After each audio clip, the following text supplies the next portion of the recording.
Hello बच्चों, classmate, senior, junior, जो लोग वीडियो देख रहे हैं, सबसे पहले तो उन लोग का हमारे चैनल पर स्वागत है। जो नए बच्चे देख रहे हैं या जो नए पर्सन वीडियो देख रहे हैं, पुराने सभी लोग का हमारे चैनल पर स्वागत है। और एक बात, जो नए बच्चे हैं जो वीडियो देख रहे हैं और चैनल को सब्सक्राइब नहीं किए हैं, तो सबसे पहले आपको चैनल को सब्सक्राइब कर लीजिए, वीडियो को लाइक कर लीजिए और एक कमेंट कर दीजिए ताकि हमको मोटिवेशन मिल सके, फीडबैक मिल सके। हाँ, जो बच्चा लोग को समझ में आ रहा नहीं आ रहा तो कर दीजिएगा। तो टॉपिक पर आते हैं, मतलब क्या बात, क्या अभी क्यों आए हैं। तो आप लोग जो बच्चे पुराने होंगे देख रहे होंगे कि हाँ, मतलब था, हाँ, क्लास 11th के बोटनी, मतलब बोटनी पढ़ा रहे थे। बोटनी अभी स्टार्ट किए हुए हैं। बोटनी में cell the unit of life जो चैप्टर का नाम है, क्लास 11th में वो चैप्टर पढ़ा रहा था, जिसमें बहुत सारा चीज़ मैंने शुरू में कंप्लीट कर दिया है। अगर वो वीडियो आप लोग नहीं देखते हैं, जिनको शुरू से पढ़ना है, तो वो आप लोग जाके प्ले लिस्ट में शुरू से देख सकते हैं। नहीं तो फिर यहाँ से जो अगर डायरेक्ट यहाँ से देखिएगा तो फिर समझ में नहीं आएगा, क्योंकि बहुत सारा चीज़ जो हम बताए हैं यहाँ से जो रिलेट करता है वो पहले की वीडियो में बता रखे हैं, तो वो आपको देखना होगा। ये टॉपिक आए के टॉपिक समझने के लिए। तो अगर जो बच्चे नए जुड़ रहे हैं उनसे रिक्वेस्ट है कि सबसे पहले आप पुरानी वीडियो देख के आइए, फिर ये देखिएगा तो समझ में आएगी। और नहीं, जिनको पर्सनली ये टॉपिक में प्रॉब्लम है तो वो टॉपिक देख सकते हैं। जैसे अभी हम इंडोप्लाज्मिक रेटिकुलम पढ़ा रहे हैं, जैसे कि इंडोप्लाज्मिक रेटिकुलम में मतलब मेनली दो पार्ट इसको हम लिए थे, क्योंकि पीछे वाला पार्ट था जो छोटा बचा हुआ था, तो इंडोप्लाज्मिक रेटिकुलम कंप्लीट नहीं किए थे एक वीडियो में। इसका आज हम कंप्लीट करेंगे। पहले इंडोप्लाज्मिक रेटिकुलम जो बचा हुआ है topic, smooth endoplasmic reticulum, rough endoplasmic reticulum और रफ इंडोप्लाज्मिक रेटिकुलम जो इंटरसेलुलर स्पेस होता है, उसको जो डिवाइड करके दो स्पेस बनते हैं, उसके बारे में बात करेंगे।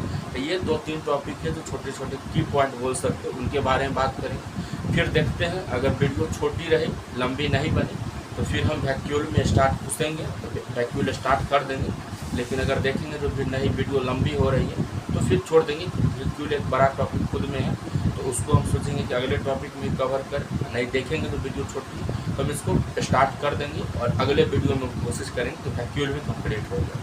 मतलब जितना जल्दी भी कोशिश करते हैं और आप लोग बोर भी ना, दोनों मिला के हम सोचते हैं कि जल्दी जल्दी वीडियो भी, मतलब चैप्टर भी कंप्लीट हो और आप लोग को अच्छे समझ में। तो सारा चीज़ बता दिए, क्या पढ़ने वाले हैं, क्या अभी कोशिश करेंगे पढ़ाने को, और सारा चीज़ डिटेल में रहेगा। नोट्स भी सारा चीज़ लिखाएंगे, तो आप लोग ये मत समझिए कि नोट्स होगा नहीं होगा।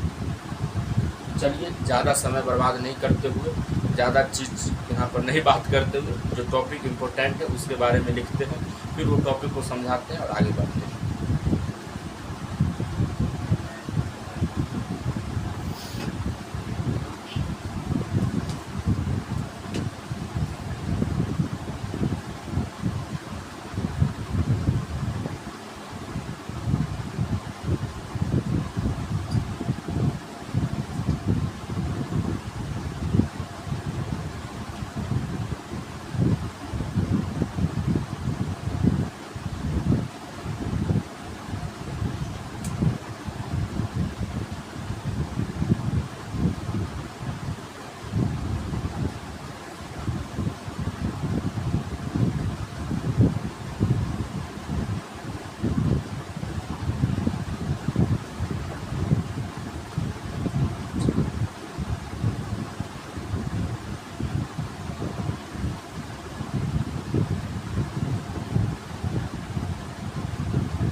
यहाँ ध्यान दीजिएगा, एक टॉपिक जो था ये बचा हुआ था, उसके बाद इसके टाइप के बारे में पढ़ेंगे और जो इंडोप्लाज्मिक रेटिकुलम है वो कंप्लीट हो जाएगा। तो ये जो इंडोप्लाज्मिक रेटिकुलम है किक पॉइंट है जो इंडो मेम्ब्रेन सिस्टम में आते हैं।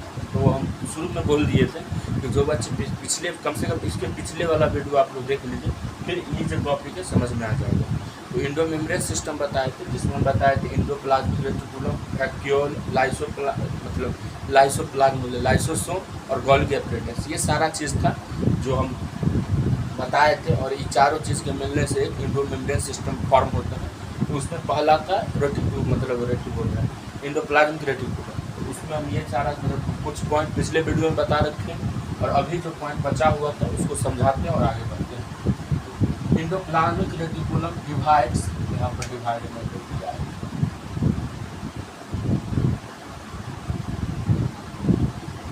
Divides the intercellular space into two distant compartment. वहाँ पर हम एक डायग्राम बताए थे, उसमें इंटरसेलुलर स्पेस होता है इंडोप्लाज्मिक रेटिकुलम में, वो जो होता है टू डिस्टेंस कंपार्टमेंट, उसको जो डिवाइड हम करते हैं दो कंपार्टमेंट में डिवाइड होता है। पहला है luminal compartment, it is the internal space enclosed by ER membrane. उस लुमिनल कंपार्टमेंट क्या होता है, ये एक इंटरनल स्पेस होता है जो इनक्लोज होता है किससे, इंडोप्लाज्मिक रेटिकुलम के मेम्ब्रेन से। मतलब ईआर मेम्ब्रेन से जो स्पेस इनक्लोज होते हैं उसको हम लुमिनल कंपार्टमेंट बोलते हैं।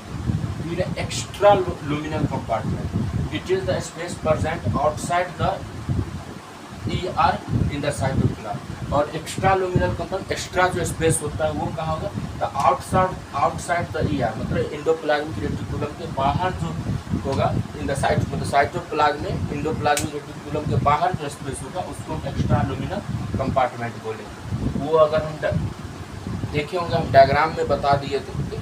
इस बार मतलब मैंने समझिए, ये साइटोप्लाज्म, मतलब साइटोप्लाज्म मतलब ये सेल है, ये साइटोप्लाज्म हुआ सारा, और साइटोप्लाज्म में यहाँ पर मान के चलिए ये इंडोप्लाज्मिक रेटिकुलम। यहाँ इसके जो बाहर के जो कंपार्टमेंट, मतलब कंपार्टमेंट है, स्पेस है, उसको हम एक्स्ट्रा लुमिनल कंपार्टमेंट बोलेंगे। और इसके इंडोप्लाज्मिक रेटिकुलम के अंदर के जो स्पेस रहेगा उसको हम लुमिनल कंपार्टमेंट बोलेंगे। तो ये दो पॉइंट समझ गए होंगे। उसके बाद आता है टैप्स, मतलब इंडोप्लाज्मिक रेटिकुलम कितने प्रकार के होते हैं, दो प्रकार के मेन्यू होते हैं जो हमारे लिख देते हैं। वैसे यहाँ पर शॉर्ट फॉर्म में हमको लिख देते हैं SER और RER, मतलब स्मूथ इंडोप्लाज्मिक रेटिकुलम और रफ इंडोप्लाज्मिक रेटिकुलम, दो टाइप के होते हैं। जो लिख दिए, किस बेसिस पर टाइप, मतलब इसको डिवाइड करते हैं। तो बेसिस होता है प्रेजेंस और अब्सेंस ऑफ राइबोसोम, मतलब इसमें राइबोसोम का प्रेजेंस होगा, इसमें अब्सेंस होगा, उसके बेसिस पर हम इसको डिवाइड किया है। मतलब अगर मान के चलिए ये साइटो मतलब इंडोप्लाज्मिक रेटिकुलम, तो इसमें राइबोसोम अटैच रहेगा और या नहीं रहेगा, इस बेसिस पर हम इसको दो प्रकार में, मतलब दो टाइप में डिवाइड किए। अगर रहेगा तो उसका क्या फीचर है, और नहीं रहेगा राइबोसोम का प्रेजेंस तो उसका क्या फीचर है, उसके बारे में हम अभी डिटेल में लिखेंगे, फिर समझेंगे। तो आगे मतलब लिखेंगे उसके बारे में, और वहाँ से कौन कौन सा क्वेश्चन बनने की संभावना है। यहाँ से एक क्वेश्चन आप इमेजिन, मतलब गेस कर सकते हैं, जहाँ यहाँ से क्वेश्चन आ सकता है। तो वहाँ पर हम बताएंगे जहाँ ये इस टॉपिक से ये पॉइंट का क्वेश्चन बन सकता है, आ सकता है, इम्पोर्टेंट है, तो उसके बारे में बात करेंगे। तो पहले आप इतना लिख लीजिए, फिर इसका जो टाइप है उसको लिखते हैं, समझाते हैं, और ये टॉपिक जो है कंप्लीट करते हैं। पहले आप इतना लिखिए, फिर आगे बढ़ते हैं।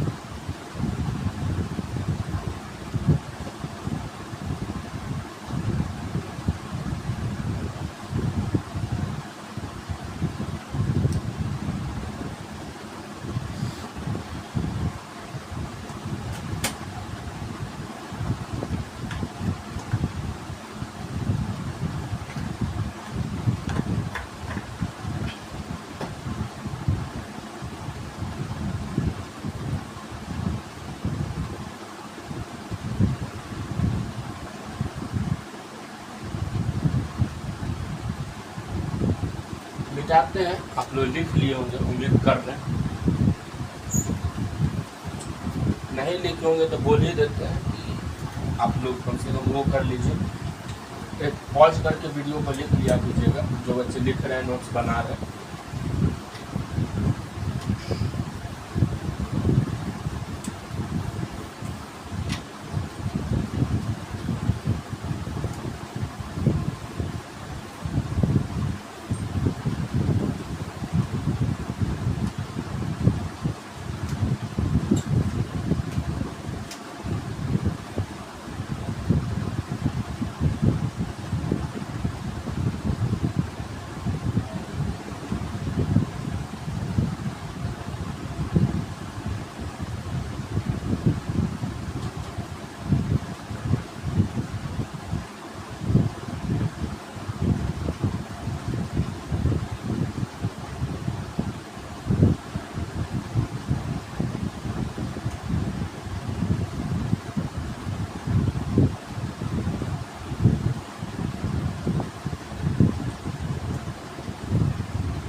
यहाँ देख लीजिएगा, हम बता दिए, मतलब बता रहे थे अभी, इंडोप्लाज्मिक रेटिकुलम के 2 प्रकार होते हैं, तो बता दिए थे, उसको आप 2 नंबर रख सकते हैं, 1, 2। और किस बेसिस पर था, पीछे लिख भी दिए थे, लेकिन यहाँ पर भी लिख देते हैं, on the basis of presence अथवा एब्सेंस ऑफ राइबोसोम। राइबोसोम के मतलब एक तरह से मान के चलिए इसके सरफेस पर राइबोसोम का प्रेजेंट रहेगा या नहीं रहेगा, उस बेसिस पर इसको 2 टाइप में। तो पहला है SER, दिख नहीं रहा होगा तो बता देते हैं, पहला बोल देते हैं, तो अगर कुछ पॉइंट नहीं दिख रहा होगा तो उसे एक बार देख लेते हैं। सारा चीज़ दिख रहा है, लेकिन अगर हम समझा रहे हैं तो अगर हमसे ढक जा रहा होगा तो हम बोल देते हैं, सुन लीजिए।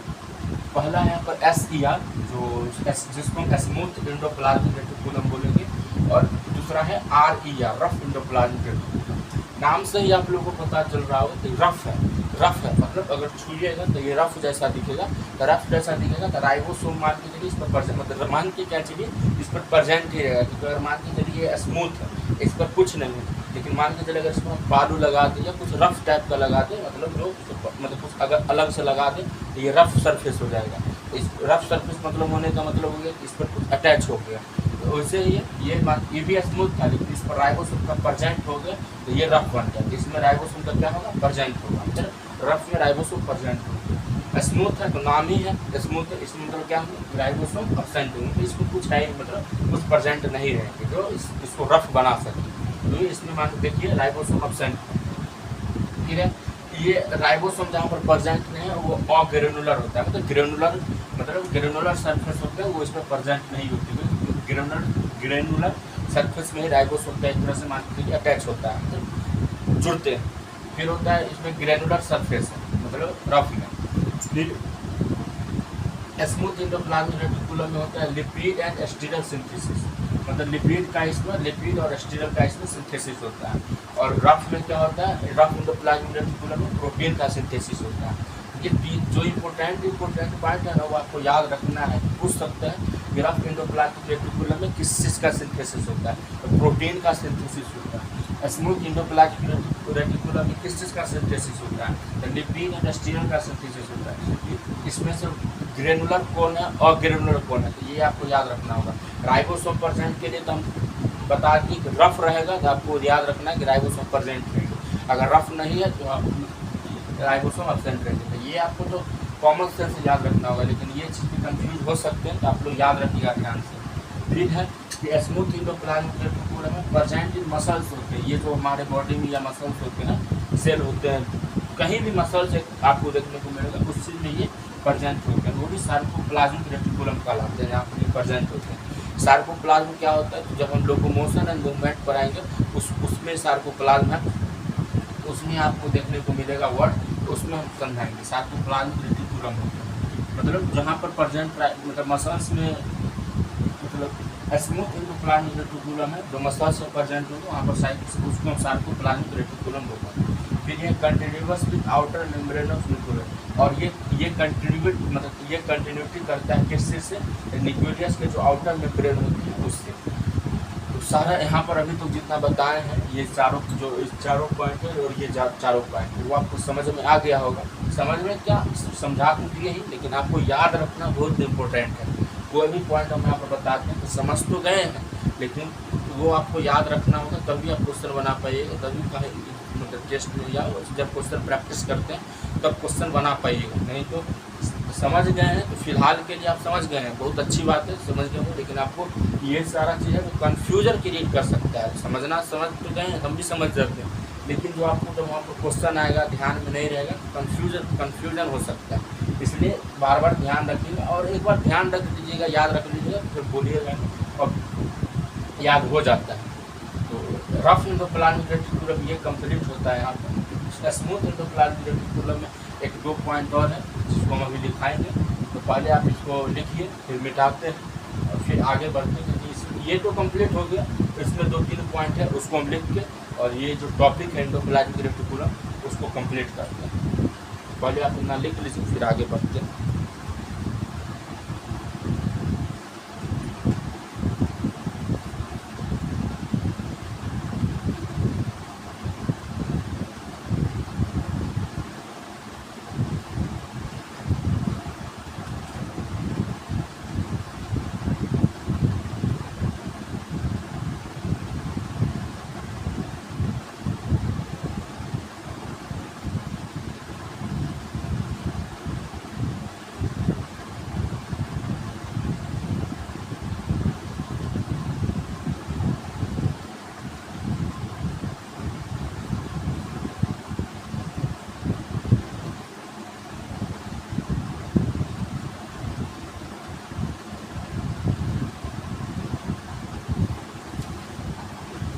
लिख लिया हूँ, मिटाते हैं।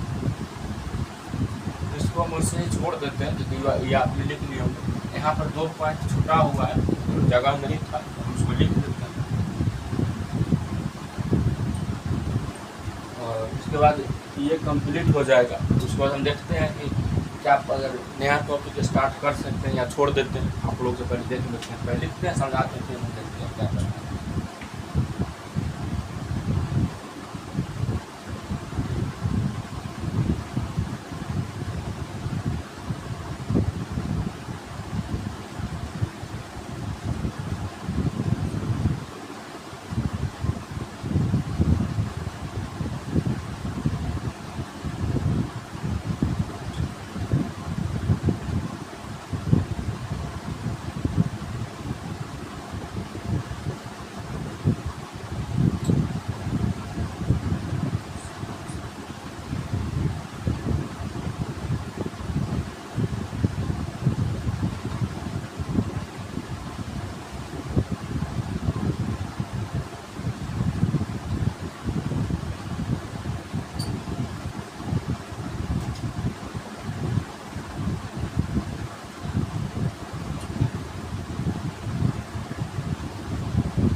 ये 2 पॉइंट था जो स्मूथ एंडोप्लाज्मिक रेटिकुलम में छूट गया था। ये आपको देखने को मिलेगा उसमें है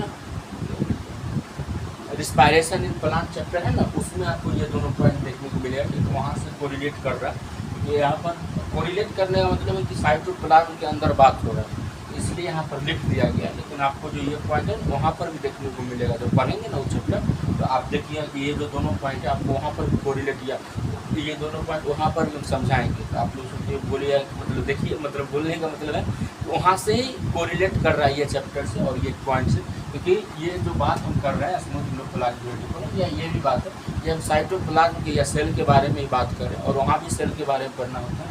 तो ये एक एंजाइम है जो साइटोक्रोम होता है, वहाँ पर आपको देखने को मिलेगा, इसलिए हम बोल दें। तो ये जो है smooth endoplasmic reticulum. Muscles contraction जो होता है वो मतलब मसल्स कंट्रैक्शन होता है किस चीज़ से, release and Uptake of calcium ion जो होते हैं उसके रिलीज या अपटेक से जो होते हैं उसमें मसल कंट्रैक्शन होता है उसके कारण। ये पॉइंट हो गया। उधर मेनली आपको याद रखना है कि मसल का जो कंट्रैक्शन होता है वो कैल्शियम आयन के जो होते हैं रिलीज होने से होता है या अपटेक होने से होता है, उसी कारण मसल का कंट्रैक्शन होता है। डिटॉक्सिफिकेशन ऑफ ड्रग मतलब ड्रग्स लेता है या अल्कोहल, पोल्यूटेंट्स या पॉल्यूटेंट, ये तीनों का जो डिटॉक्स मतलब डिटॉक्स करता है, मतलब इसको जो प्यूरिफाई एक तरह से करता है वो साइटोक्रोम के द्वारा होता है, जिसमें P450 एक एंजाइम होता है जो हम बताएं कि रिस्पायरेशन इन प्लांट में हम इसको समझेंगे, क्योंकि वहाँ पर ग्लाइकोलाइसिस का एक बहुत सारा प्रोसेस है, उसमें सारा चीज़ आपको देखने को मिलेगा। मेनली आपको यहाँ पर इतना ध्यान रखें कि ड्रग्स, अल्कोहल और पॉल्यूटेंट्स इसका जो डिटॉक्सिफिकेशन होता है वो साइटोक्रोम जो P450 एंजाइम है उसके द्वारा होता है। ये 2 पॉइंट आप समझ गए। यहाँ पर ये दोनों पॉइंट से क्वेश्चन आ सकता है। यहाँ पर हम इम्पोर्टेंट इसलिए नहीं बोलेंगे ये 2 पॉइंट कि जब हम रिस्पायरेशन इन प्लांट पढ़ेंगे तो वहाँ पर ये दोनों पॉइंट जो है आपको अच्छे से समझाएंगे, अच्छे से दिखाएंगे, तो वहाँ पर आप लोग को और डिटेल में समझाएंगे, तो वहाँ पर हम बोल देंगे कि हाँ, तो वहाँ पर हम जब डिटेल में बताएंगे ना तो वहाँ पर और आपको समझ में आएगा, तो वहाँ से क्वेश्चन बनने की संभावना है। यहाँ पर बहुत शॉर्ट चीज़ में दिया हुआ है, लेकिन याद रखने को आप याद रख सकते हैं, क्योंकि जो अगर मेनली यहाँ से क्वेश्चन पूछेगा तो यही पूछ सकते हैं कि ड्रग्स हो या अल्कोहल हो या पॉल्यूटेंट हो उसको डिटॉक्सिफिकेशन है कौन सा एंजाइम करता है, तो ये एंजाइम करता है। और यहाँ से ये पूछ सकता है कि मसल्स कंट्रैक्शन के में किसके रिलीज या अपटेक होने से मसल्स कंट्रैक्शन होता है तो कैल्शियम, और ये सारा चीज़ तुम समझाई दिए। प्रोटीन सिंथेसिस होता है, उसमें लिपिड और एस्ट्रियल सिंथेसिस होता है। ये ग्रेनुलर सरफेस है, वो अग्रेनुलर है, इसमें राइबोसोम प्रेजेंट होता है, उसमें राइबोसोम अब्सेंट होता है। तो ये सारा चीज़ मैंने यहाँ पर बता ही दिया है, आपको ये सारा चीज़ याद रखना है। लेकिन अगर एंडोप्लाज्मिक रेटिकुलम से क्वेश्चन बनना भी होगा, पहला नंबर बहुत कम बनता है, अगर बनता है इस टॉपिक से क्वेश्चन तो यही पॉइंट से क्वेश्चन आने की संभावना है, वो स्मूथ होगा और या रफ होगा। ये दो जो पॉइंट हम बताएं, और इसके अंदर जो बहुत सारे पॉइंट है, 4 5 2 6 पॉइंट जितना भी लिखा है वो सारा चीज़ आपको याद रखना होगा। यहाँ से जो एक क्वेश्चन आएगा वो आपको नहीं छूटेगा, मतलब बन जाएगा, यहीं से क्वेश्चन आएगा। तो आप लोग ध्यान रखिएगा सारा चीज़। और हम अभी बोल रहे थे कि अभी स्टार्ट करेंगे, लेकिन छोड़ देते हैं। जब कल मतलब कल या परसों जब भी एक नई वीडियो आएगी उसमें हम गोल्गी एपरेटस के बारे में पढ़ेंगे, क्योंकि वैक्यूल एक है छोटा टॉपिक, लेकिन तब भी हम अगर स्टार्ट करेंगे तो 15 मिनट 20 मिनट लगेगा, ज़्यादा लंबा नहीं लगेगा, लेकिन 15-20 मिनट लगेगा। फिर वीडियो जो हो जाएगी लगभग 1 घंटे के करीब की हो जाएगी, तो 40-45 मिनट हो जाएगी। तो फिर हम उतना लंबा वीडियो देना भी नहीं चाहते हैं, तो हम खुद नहीं देना चाहते हैं। तो आप लोग इस छोटे वीडियो को एंजॉय कीजिए, अच्छे से पढ़िए, अच्छे से समझिए, तो वो भी आप लोग को रिवीजन करने में मदद होगी। पर्सनली टॉपिक पर ही चलेंगे। तो हम अभी वैक्यूल को कल भी नहीं मतलब देंगे, हम पहले गोल्गी एपरेटस के बारे में पढ़ेंगे, तो अगले वीडियो नया वीडियो होगा। तो गोल्गी एपरेटस है थोड़ा लंबा टॉपिक, आप जब NCERT देखिएगा, और यहाँ से क्वेश्चन भी आते हैं, और थोड़ा कॉम्प्लिकेटेड टॉपिक है, तो उसके बारे में भी हम अच्छे से नोट्स लिखेंगे, नोट्स के बारे में सब मतलब नोट्स को अच्छे से समझाएंगे, जहाँ क्या है इसमें गोल्गी एपरेटस के बारे में, और कौन कौन से इंपॉर्टेंट क्वेश्चन है वो तो हम आपको यूट्यूब शॉर्ट्स के रूप में दे ही देते हैं। तो वो क्वेश्चन कम से कम आप लोग देखिए, और क्वेश्चन का आंसर मतलब हमको रिप्लाई दिया कीजिए, उससे हमको समझ में आएगा कि आप लोग को समझ में आता है। वो क्वेश्चन जो हम देते हैं वो इम्पोर्टेंट वही होता है जब हम क्वेश्चन प्रैक्टिस कर रहे होते हैं ना खुद, तो वहाँ पर हम सॉल्व कर रहे होते हैं, तो हमको लगता है जो ये क्वेश्चन देने वाला है तो दे देते हैं। तो हम फिर यही जो है एंडोप्लाज्मिक रेटिकुलम से अभी प्रैक्टिस करेंगे, फिर क्वेश्चन मिलेगा तो हम वो क्वेश्चन भी आपको शॉर्ट्स के रूप में दे देंगे, आप लोग सॉल्व कर लीजिएगा। तो हम छोड़ते हैं अभी, और जो हम बता ही दिए कि गोल्गी एपरेटस एक नए वीडियो में स्टार्ट करेंगे। तो घबराने की बात नहीं, आराम से पढ़ेंगे, घर पर ही में यही होगा, तो कुछ ना कुछ छूट जाएगा, हम लिख देंगे लेकिन समझा नहीं पाएंगे, तो नोट्स लिखने का कोई फ़ायदा है। चलिए, आई होप कि अभी तक जितना पढ़ा है समझ में आया होगा। आप लोग कम से कम एक कमेंट कर दीजिए कि हाँ समझ में आया नहीं आया, उससे हमको फीडबैक मिल सकता है कि आप लोग को समझ में आता है कि नहीं आता है।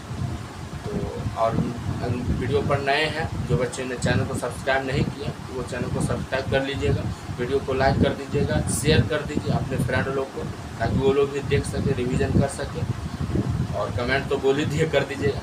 तो चलिए, एक मिलते हैं नए टॉपिक के साथ नए वीडियो, तब तक के लिए बाय बाय, टेक केयर।